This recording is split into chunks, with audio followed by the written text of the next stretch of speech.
নমস্কার।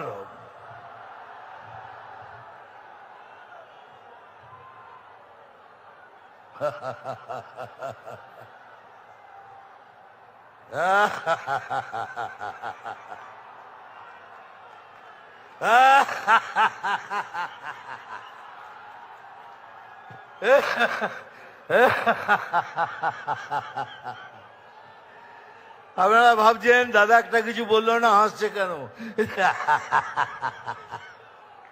এই জন্য হাসছি, এই রাজ্যের প্রধান বলেছেন আমরা 500 টাকা দিয়ে লোক এনেছি।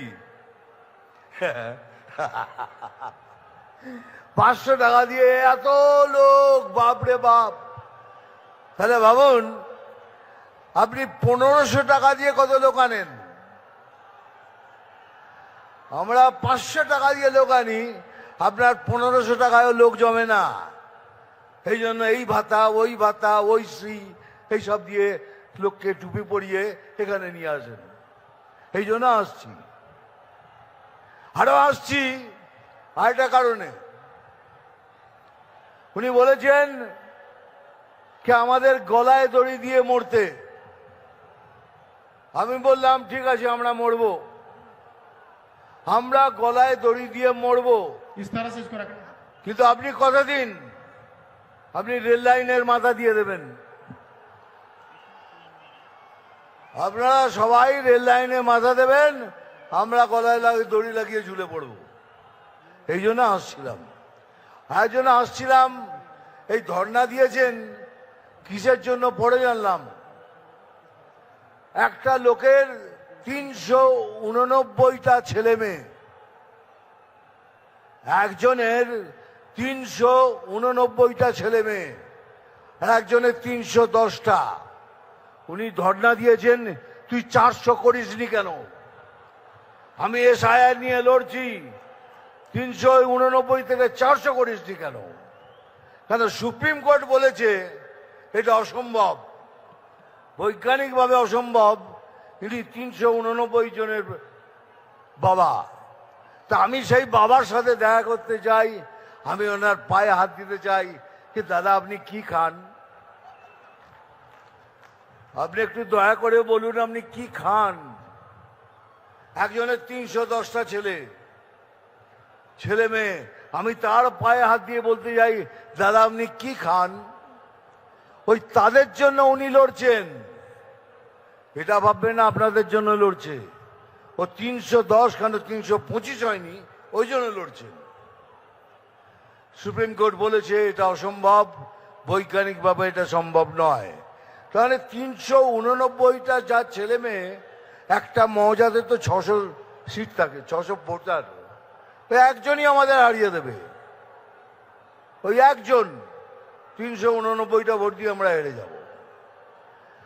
আর এত হাসি পায় যখন উনি বলেন 1 মিনিটের মধ্যে তোদের কেটে শেষ করে দেবো। বলে আমি আসি বলিয়ে বাঙালি হিন্দুরা বেঁচে আছে, এই তো 1 মিনিটের মধ্যে সবাইকে জড়ো করে তোদের ফেলে দেবো। সেই জন্য খুব হাসি পাচ্ছে আমার। আপনি 1 সেকেন্ড এত সময় নিচ্ছেন, একটু বলুন না পুলিশকে নিরপেক্ষ হয়ে যেতে। 30 সেকেন্ডের মধ্যে খেলা শেষ করে দেবো।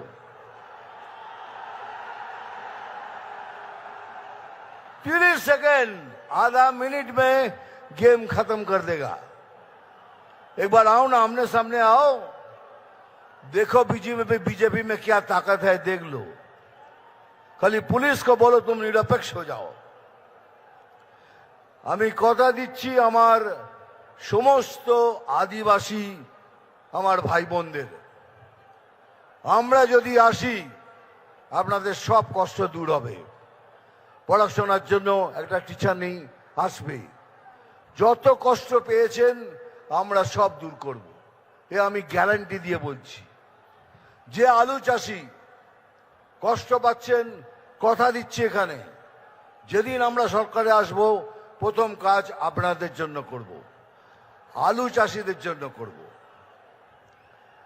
আর ভাই সত্যি আমি বাতেলা বাতেলা দিই না, আমি যা বলি স্ট্রেট কাট বলি। আর একটা কথা আমার মনে পড়ছে এইমাত্র,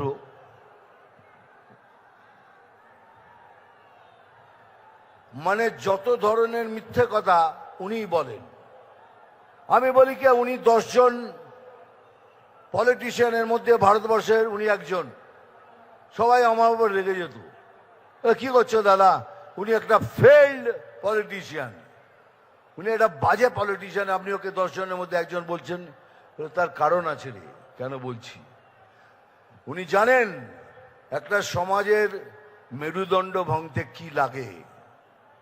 প্রথম হলো শিক্ষা, দ্বিতীয় হলো কার্য। উনি শিক্ষা ব্যবস্থা এবং কার্য অবস্থা দুটোই শেষ করে দিয়েছেন। একটা সমাজকে ভাঙার জন্য এটাই দরকার।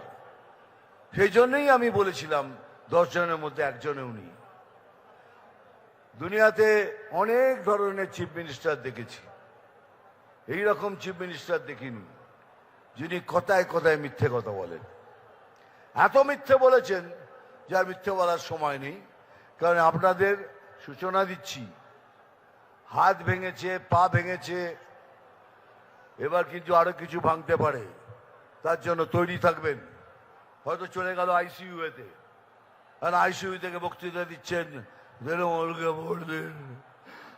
আমার কি হবে। আইসিইউ থেকে বক্তৃতা দেওয়া যায়, উনি এমন ভাবে ব্যবস্থা করবেন তাতে আইসিইউ থেকে বক্তৃতা দেওয়া যায়। যাই হোক, বেশি কথা বলবো না, আমি জানি স্যার এসে গেছেন, স্যারকে সশ্রদ্ধ প্রণাম। আমার এখানে যারা বসে আছেন তাদেরও প্রণাম। ডায়লগ তো বলতেই হবে, বলে নি, আবার বলবো, আমি জল ঢোড়াও নই, বেলে বোড়াও নই, আমি জাত গোখরো। পরেরটা নিজেরা বসিয়ে নেবেন। আরে এটা একটা সিনেমার ডায়লগ, এটা মনোরঞ্জন করার জন্য বলি। মারবো এখানে, তোরাই যখন বলিস তাহলে আমার দরকার কি বলার।